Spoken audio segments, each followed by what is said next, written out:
So, tutorial tayo ng pagkakabit ng tari.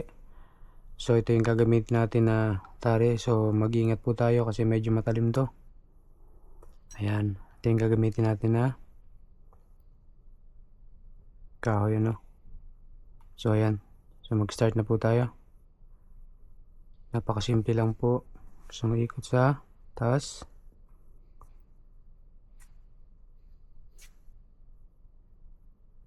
So, para hindi na po tayo malito, bibilang na po tayo dito sa baba ng dalawa. Isa, dalawa. And then, sa baba po, make sure lang po natin na lapat na lapat, wala siyang bubbles. Isa, dalawa. And then, balik po tayo sa taas. Isa, dalawa. Isa. So, pantay na po yan, And then, saka po natin lalagyan ng, ito po yung ginagamit kong pangsapin. So, nakikita nyo po yung line na yan dito. Ipapantay lang po natin yan. Make sure lang po na lapat siya. So, mag-start tayo sa baba. Dalawa-dalawa lang po para hindi tayo malito. Dalawa. And then, balik sa taas. Isa. Dalawa. Balik sa baba. Isa. And then, balik sa taas. Dalawa. Ayan. So, nakikita nyo po pantay. I-press lang po natin siya ng ayos para walang bubbles. Saka po tayo maglalagay ng pangkalang.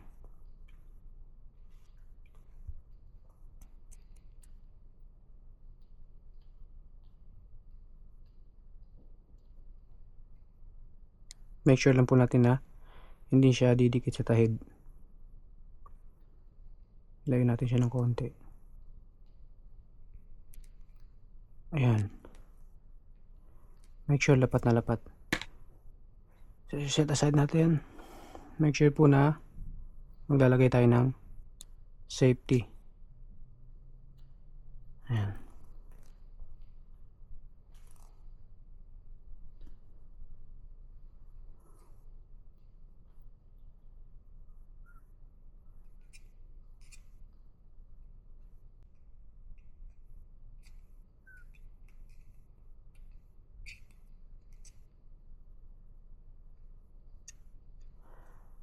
So, maglalagay po tayo ng pinakang stopper dito sa taas. Para pag maglalak tayo, hindi siya masyadong pababa. Ayan, nakikita nyo yung dalawang buhol na yun sa taas. And then, paglalagay naman po ng carol, ilalagay po natin tong hinlalaki natin sa ilalim ng daliri ng manok. Ayan po yung pinakang guide natin. Ayan. And then, huwag masyado siyang ididikit dito sa paa dahil masakit po yan. And then, itong dulo ng tari. Ito pong dulo ng tari ay naka-spot dito. Ayan, pantay po siya.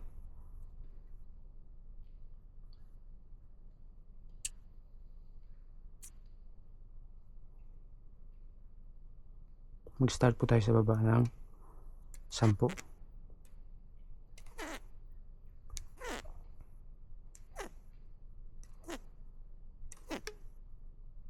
9. 10. And sa gitna naman po, 1, 2, 3, 4, 5, 6, 7, 8. And then sa taas, 10 po ulit.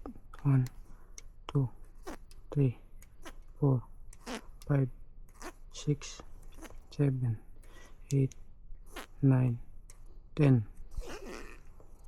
And then saka po natin siya ulit i-check para makapag-adjust po tayo. Ayan. Pantay na po siya.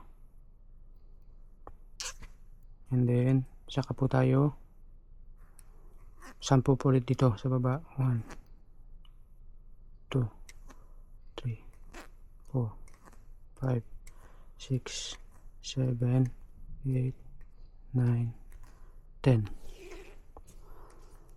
And then 10 po dito sa may pangkalang natin. 1, 2, 3, 4, 5, 6, 7, 8, 9.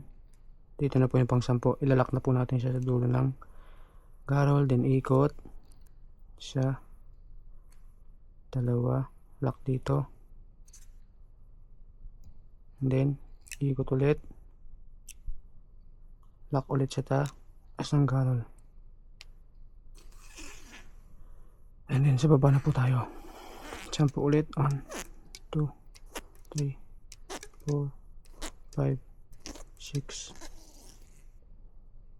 7, 8, 9,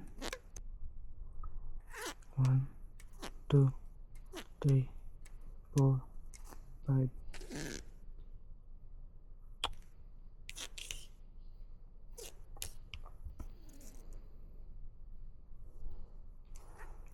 6, 7, 8, 9, 10. Tatapusin na po natin siya dito sa taas.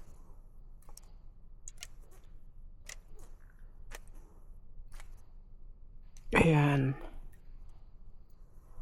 And then saka po tayo maglalagay ng siyempre tape pang suporta po sa tali para hindi siya tamaan, hindi siya kagad kakalas. So ayan, pantay po siya, no? Nakikita nyo po, pantay siya. Ayan, sipat na sipat po yan. Sa paglalagay naman po nito, dapat dahan-dahan lang. Ayan.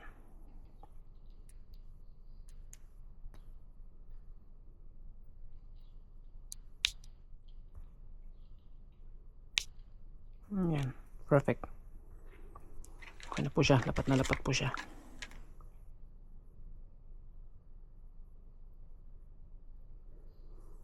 Thank you for watching. Sana may natutunan kayo.